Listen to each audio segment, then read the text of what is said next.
Olá, sejam bem-vindos a mais uma edição do Espelho Urbano. E no programa de hoje você confere. Empreendedorismo jovem, damos as dicas para você que quer abrir o seu próprio negócio.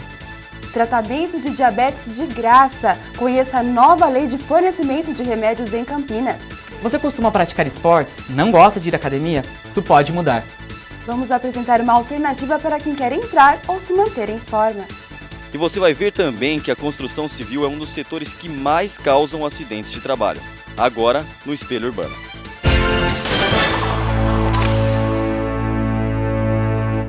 A construção civil não se assustou com a crise internacional e espera ainda neste ano superar o PIB.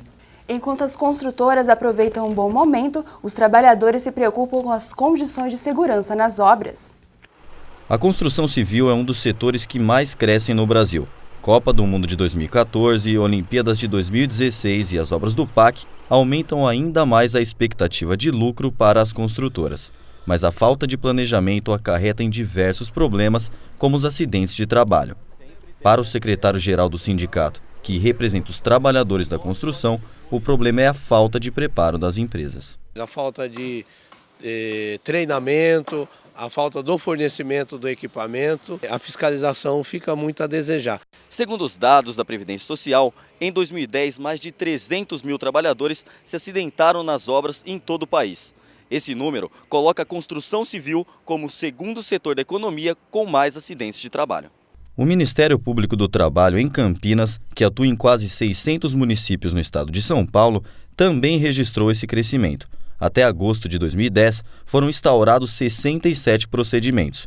Nesse ano, os inquéritos e representações já chegam a 93 casos. Segundo este procurador do trabalho, a terceirização é um dos motivos para tantos acidentes. São muitas e muitas empresas que não têm capacidade econômica de ser empregador e estão lá desenvolvendo as tarefas com pessoas sem registro, pessoas sem treinamento e outras irregularidades. Já para o diretor regional do sindicato que representa as construtoras, a terceirização é necessária na construção civil e o problema deve ser atribuído às empresas ilegais. Nós temos o problema da informalidade na construção civil.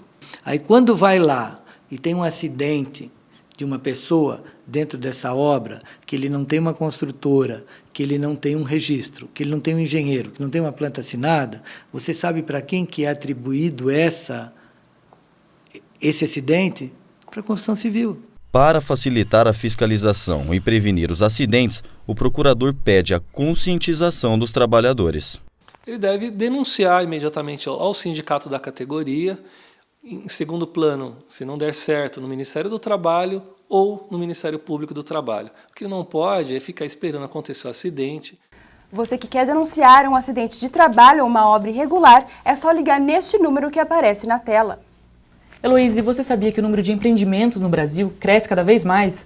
Isso mesmo, Arthur, e o motivo é esta geração que chega com novas ideias. Guilherme Mourão, estudante de Publicidade e Propaganda, é um dos jovens brasileiros que, com mais 2 sócios, resolveu abrir a própria agência de publicidade.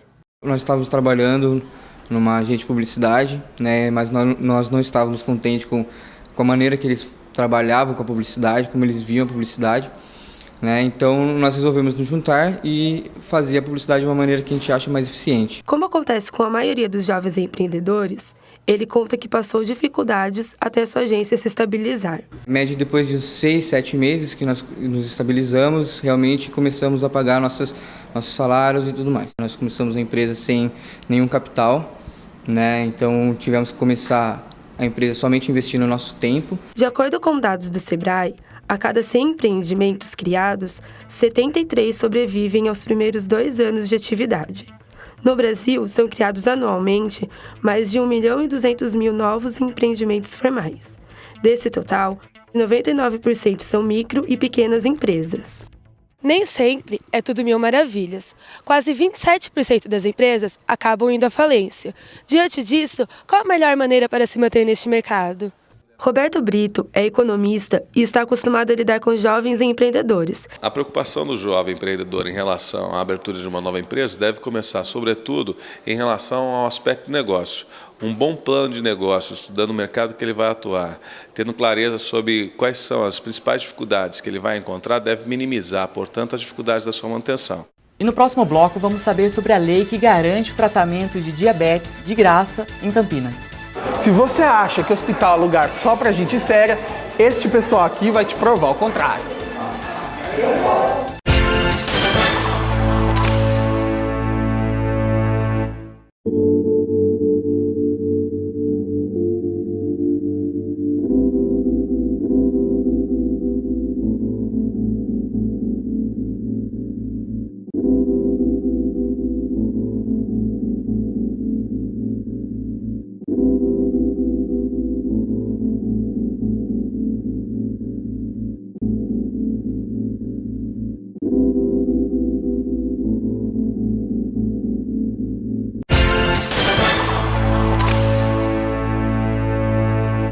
O hospital não é um lugar de sorrisos, mas o Espelho Urbano conversou com uma turma que tenta mudar essa situação.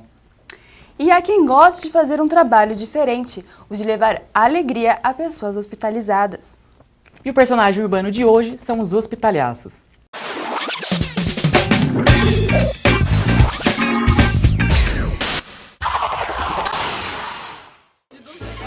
O Grupo Hospitalhaços foi criado em 1999 com o objetivo de humanizar a vivência hospitalar, tratando os pacientes com humor e leveza. Mas o que leva essas pessoas a sair de casa após o expediente para cerca de 3 horas de atividades numa área em que não são especialistas? Baseado no tripé fé, amor e alegria, o Grupo Hospitalhaços já atendeu 500 mil de habitantes em Campinas e Pernambuco e visa levar até eles um pouco de alegria num ambiente tão fechado. É uma coisa apaixonante, né? Tá na ONG assim, você recebe muito mais do que você doa. Você chega num dia estressante, eu mesmo estou trabalhando na Americana. Então assim, pega o trânsito que tem na Anhanguera para poder chegar aqui. E você chega, às vezes já vem se maquiando no carro, você já vem dando alegria, na verdade, ali no carro. Aquele trânsito louco. E a pessoa já olha para você e já está rindo. Então esse cara acha que a gente é o louco, na verdade, né? O paciente que está ali, ele não é o paciente que tem, sei lá, úlcera. Ele é o paciente, é o José que tem úlcera e que tem uma história de vida por trás dele, entendeu? Que ele é mecânico, ele é advogado, entendeu? Isso que é o mais interessante no trabalho. Eu assisti aquele filme O Amor é Contagioso, do Patch Adams. E aí, desde então, já me apaixonei pelo trabalho e foi isso que me motivou também. O filme Patch Adams, O Amor é Contagioso, é estrelado por Robin Williams e conta a história real do médico norte-americano Patch Adams, que usa o bom humor para tratar os pacientes internados no hospital. Um estudo feito pelo Fundo para o Desenvolvimento Social mostra que cerca de 95% dos internados que têm contato com os palhaços pedem para que eles retornem. No entanto, a parte mais difícil do tratamento é justamente fazer com que o paciente se esqueça de que está num ambiente cheio de limitações. Marcelo Frade é coordenador do grupo e atua como palhaço desde 2003. Ele conta como é a rotina de um hospitalhaço. A gente sempre guarda aquele momento logo após de sair da atuação. A gente olha para trás e encontra uma pessoa feliz, uma pessoa que sentiu que aquele ambiente, aquele dia que às vezes estava triste, ficou um dia mais alegre. Né? Então às vezes ela não recebe nenhuma visita e chega um palhaço lá fazendo uma brincadeira, deixando uma lembrança e muda o dia da pessoa. Nisso também entra a participação dos acompanhantes do paciente, muitas vezes o pai ou um filho que está esperando. Eles entram na brincadeira também ou eles ficam meio receosos? Às vezes muito mais o acompanhante do que o próprio paciente. Ele gosta muito porque, imagina, se já estar ali naquele leito de dor já é difícil, imagina a pessoa que está acompanhando. Né? Então muitas vezes eles entram muito mais na brincadeira, eles chamam a gente. Ele está no corredor, num quarto, 2 quartos à frente, o acompanhante vem para cá, vem cá que o meu pai, ou meu filho, ou meu irmão, gostaria de conversar com vocês. Então ele já vem e chama a gente. Tem uma situação mais difícil, assim, que vocês ficam, assim, vocês não sabem como agir, ou isso não é tão comum? Olha, com o tempo de experiência você acaba não tendo essa dificuldade, porque a gente tem que ser meio uma pedra de gelo. Porque se tiver mais alguém para chorar, não precisa ter o palhaço aqui. Então o palhaço não está aqui para chorar, ele está aqui para levar uma mensagem positiva, levar um acolhimento, levar um pouco de dignidade, um pouco de fé para aquelas pessoas que estão internadas. Então, se tiver mais alguém para chorar, não precisa ter o palhaço aqui. O tratamento do diabetes ficou mais fácil. A doença atinge milhares de brasileiros. É isso mesmo, Heloíse. Uma lei federal disponibiliza medicamentos para quem tem diabetes tipo A, o mais comum da doença. No Brasil, atualmente, existem 8 milhões de pessoas acima de 60 anos que têm diabetes. No mundo inteiro, chega a 170 milhões. E a previsão é que até 2021 sejam 300 milhões de diabéticos. O diabetes é uma doença importante que tem complicações graves, se não tratadas, né? Ela pode provocar doenças nefrológicas, doenças do rim, o paciente às vezes acabando numa diálise, pode ter problemas circulatórios. A obesidade, sedentarismo, envelhecimento e falta de atividade física pode levar a doença a 3 tipos de diabetes. A gente tem o diabetes tipo 1, que é também chamado diabetes insulino dependente, diabetes tipo 2, que é chamado diabetes do idoso, e tem outros tipos de diabetes, diabetes gestacional, diabetes genético e etc. O caso de Ubirajara Dias de Andrade é raro. Ele não encontra medicamento de graça porque a sua diabetes é especial e do tipo B. Porque meu diabetes tem uma coisa diferente. Normalmente, o diabético, quando acorda, ele faz o destro e tem que dar um valor pequeno. E o meu dá lá em cima. E logo após a minha refeição, ele inverte. Uma lei criada em 2006 pelo governo federal garante tratamento contínuo para os portadores da doença. O governo distribui de graça seringas, agulhas e fitas para o controle da diabetes. Constata-se que aqui em Campinas encontra-se tratamento gratuito para diabetes, como no caso daqui, do Posto de Saúde de Jardim Aurélia. Todos esses remédios estão sempre em estoques permanentes nos postos cadastrados pela Prefeitura. Nós temos medicamentos de uso oral e as insulinas que são injetáveis. De uso oral, nós temos 3 medicamentos: a glibenclamida, a metformina e a glicazida. E insulina, a gente tem a insulina NPH, que tem uma ação mais lenta, e a insulina regular, de ação mais rápida. Esses 5 medicamentos foram padronizados pelo Ministério da Saúde e eles são suficientes para um controle adequado da doença. E como pudemos conferir na matéria, a insulina é essencial para o tratamento da diabetes. Da mesma forma, a doação de sangue é importante para determinados pacientes. A Camila Godoy está com uma pessoa e traz mais informações. Bom dia, Heloíse. Vou conversar com Mariana Menossi, estudante de enfermagem. Mariana, o que a pessoa precisa para se tornar doadora de sangue? Existe algum procedimento antes? Como é feito isso? Oi, bom dia, Camila. Primeiro, a pessoa ela tem que ser maior de 18 anos e pesar acima de 50 quilos. Ela passa por uma triagem clínica no local onde ela vai ser feita a doação e tem alguns critérios básicos. Ela não pode ter nenhum tipo de doença sanguínea, como hepatite B, C, sífilis, doença de Chagas ou HIV positivo. Ela não pode ter diabetes, ela também não pode ingerir bebida alcoólica durante 24 horas antes da doação, ela tem que ter um parceiro fixo por no mínimo 3 meses e se ela possui tatuagem ou piercing, ela só pode fazer essa doação se ela fez há mais de 1 ano. E aonde essas bolsas de sangue ficam armazenadas? Nos próprios hemocentros aonde é feita a doação. E para encerrar, quais são os benefícios para esse doador de sangue?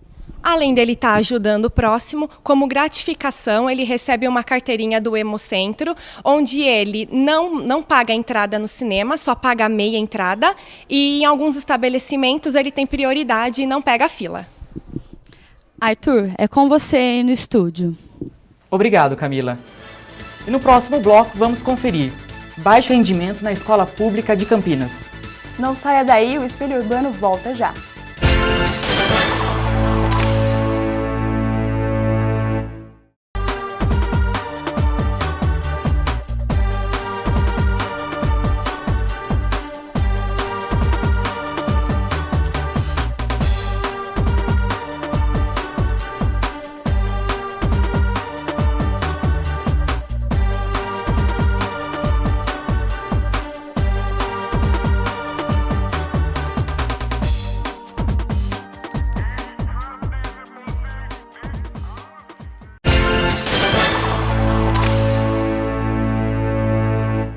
O Espelho Urbano está de volta, trazendo a seguinte questão.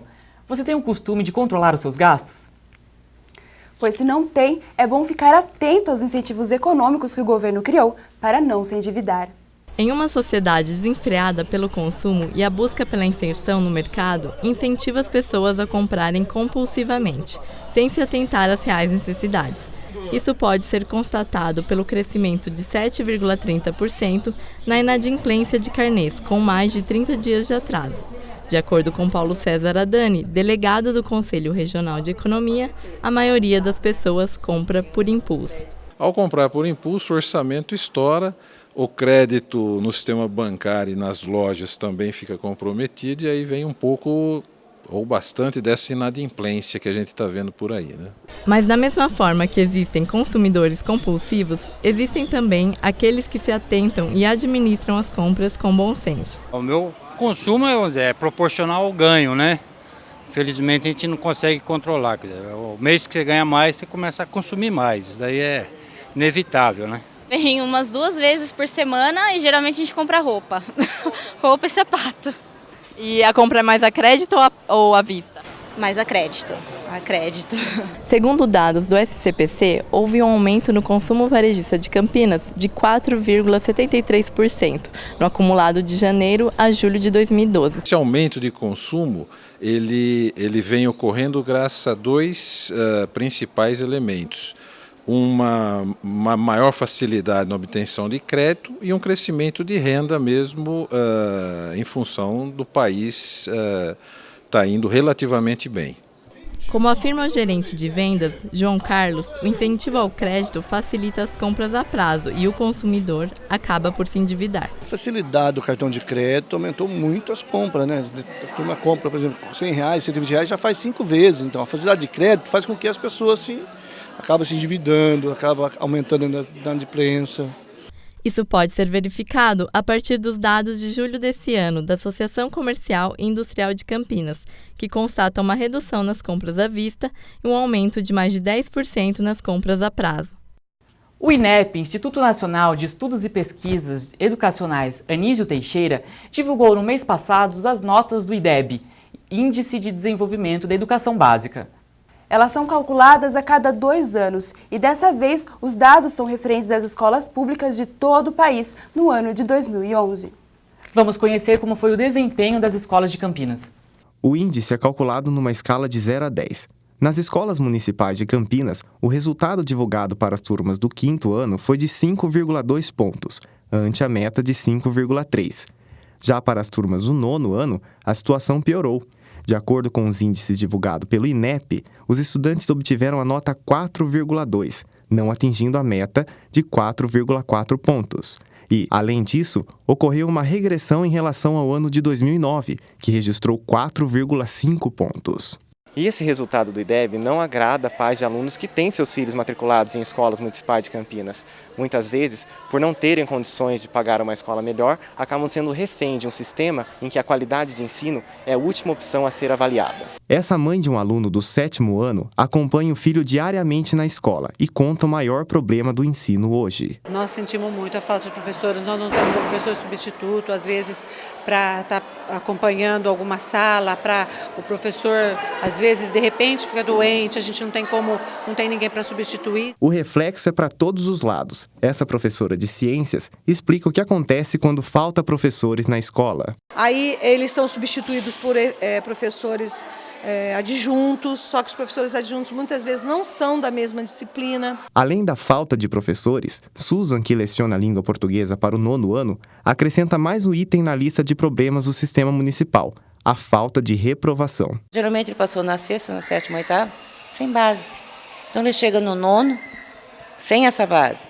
Por mais que você queira ensiná-lo, por mais que ele fique em recuperação, faça reforço, logicamente 3 anos aí já foi embora. A carga horária das aulas é o principal fator que levou as escolas municipais a esse resultado. Nós temos escolas ainda em Campinas que funcionam com 3 períodos diurnos, onde as aulas são de 45 minutos e não de 50, como deve ser feito. Então, a organização, o tempo escolar faz essa uma diferença.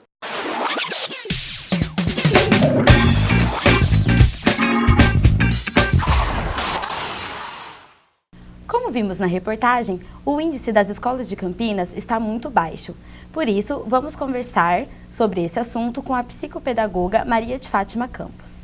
Professora, já que os números das escolas de Campinas estão abaixo da média do estado de São Paulo, como a senhora vê os números para esses alunos? Natália, eu vou falar com você a respeito da educação num todo. Ao meu modo de pensar, o IDEB ele avalia o aluno com uma prova. O meu ponto de vista como educadora, eu acredito que prova não mensura conhecimento. Então, talvez esses alunos estejam tão abaixo porque eles às vezes estão nervosos para fazer a prova. Toda essa situação já deixa o aluno mais preocupado, mais nervoso. Então, eu acho que nós teríamos que ter uma maneira diferente de avaliar esse aluno e avaliar o nosso ensino. E você acha que os professores podem tomar alguma iniciativa para mudar esse número, esse índice?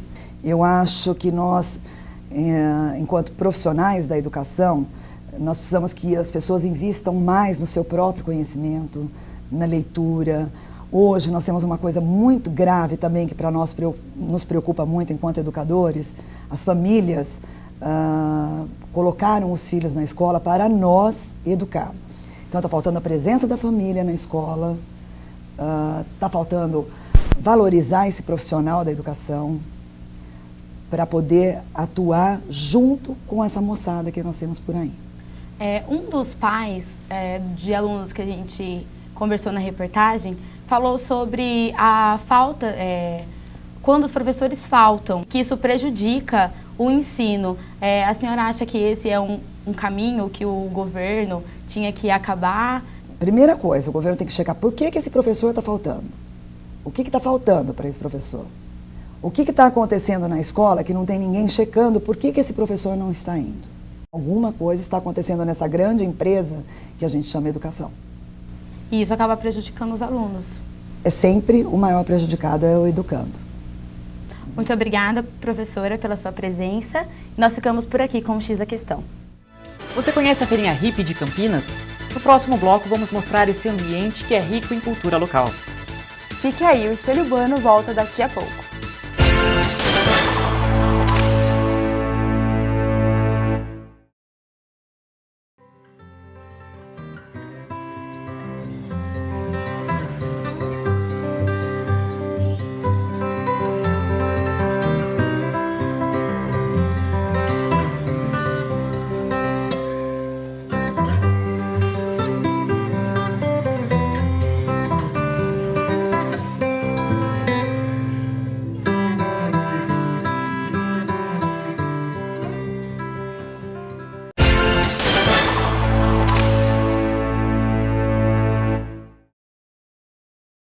Estamos de volta com o Espelho Urbano. Há quem deixe de se exercitar por não gostar de academia.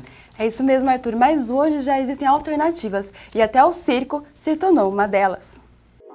Dados do Ministério da Saúde apontam que aumentou o índice de pessoas obesas no Brasil. Hoje chega a 48%, quase a metade da população. E apenas 14% dos brasileiros fazem algum tipo de atividade física. E ir até a academia é uma das dificuldades mais relatadas pelas pessoas. Tá parada? Tá achando a academia chata demais? Agora você não tem mais desculpa. Cada vez mais pessoas vêm para o circo para se exercitar. Números de uma escola de exercícios alternativos indica que numa sala de 10 alunos, 6 trocaram a academia pela ginástica artística do circo.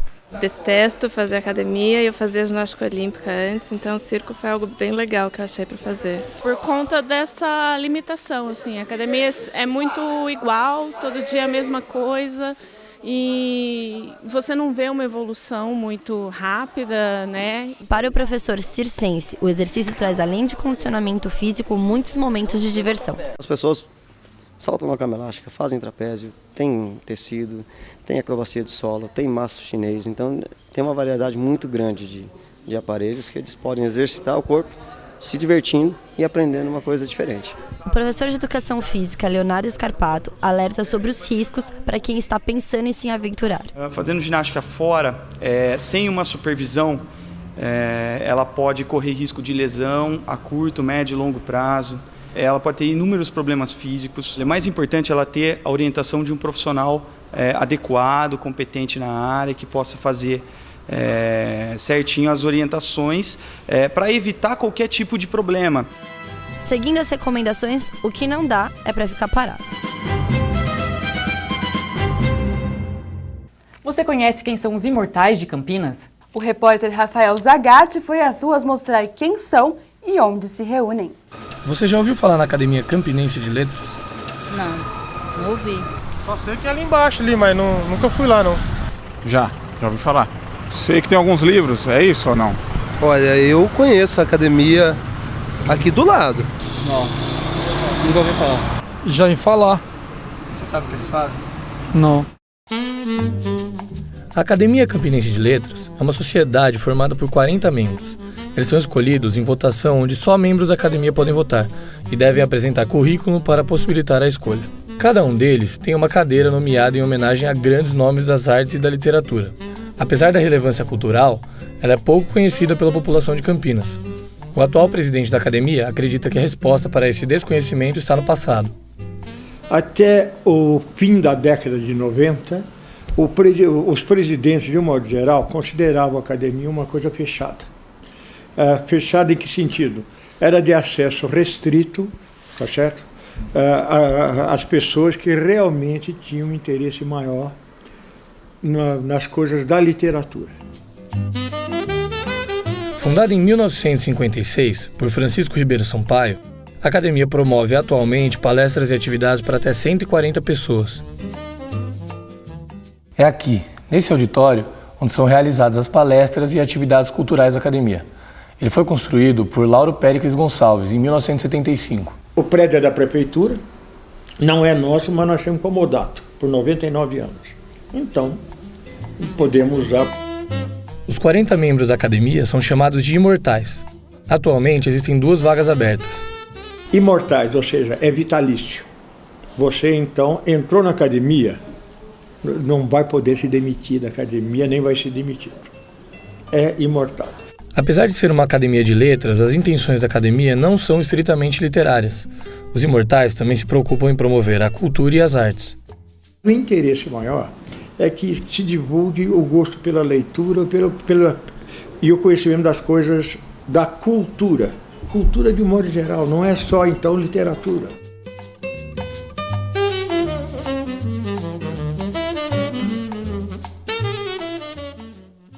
Tradição, arte e muita animação para todos os gostos. As feiras de artesanatos de Campinas resgatam a cultura local de maneira despojada, sempre atraindo muitas pessoas. Mas será que essa tradição pode um dia acabar, Arthur? Confira na reportagem de Juliana Duarte. As feiras de artesanato, popularmente conhecidas por feirinhas hippies, existem há muito tempo e são um marco na cultura dos locais onde se desenvolvem. Não se sabe ao certo quando apareceu a primeira, mas há dados que tenha sido no ano 500 a.C. Hoje em dia, tem um importante papel para a cidade por estimular a ocupação do espaço da rua. Aqui a gente vem assim para passear, descontrair um pouco. O clima, entendeu? Mesmo com tantos shoppings na região de Campinas, as feirinhas ainda trazem um grande público, que procuram principalmente diversidade e um clima descontraído para a hora das compras. É diferenciado. O pessoal vem pela a qualidade do material, o público que vem, eles vêm atrás de preço, atrás de qualidade. Toda essa diversidade atende com criatividade às necessidades do visitante. As feirinhas também são um local turístico, já que proporcionam entretenimento. Que é uma reunião de todas as tribos, isso eu acho muito interessante, né? Essa interação entre o velho e o novo, o jovem, o mais idoso, né? O velho e o novo, que eu digo no sentido das antiguidades e daqui, né? Então isso eu acho que atrai todo mundo aqui. Se antes a preocupação era de ser um ambiente cultural, artístico e descontraído, hoje o foco comercial se tornou mais evidente. A fila de espera nessa feira, pelo menos, deve ter no mínimo umas 300, 400 pessoas na fila. E a tendência é aumentar, devido também ao custo.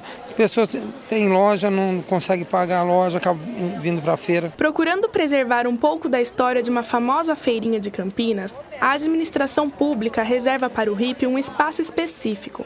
Reservados e discretos, desenvolvem os produtos em total harmonia com os demais artesãos e juntos preservam essa cultura na cidade.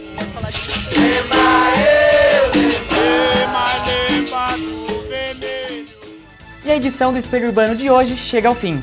Nós agradecemos pela companhia e até a próxima!